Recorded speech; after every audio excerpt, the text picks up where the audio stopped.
a Yugen pulsation or vibration, as I would say, over your steering wheel and your braking. Well, I think I have some solution for you that would save you money.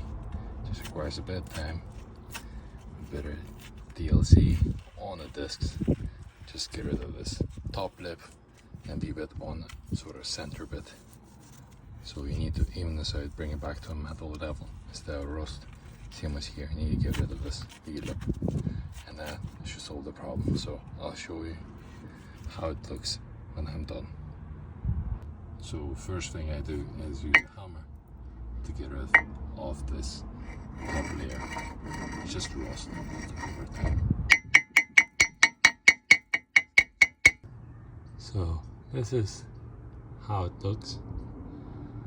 This is back to sort of smooth edge all around, so it shouldn't interfere with pads and we shouldn't feel any more jiggling in our steering wheel.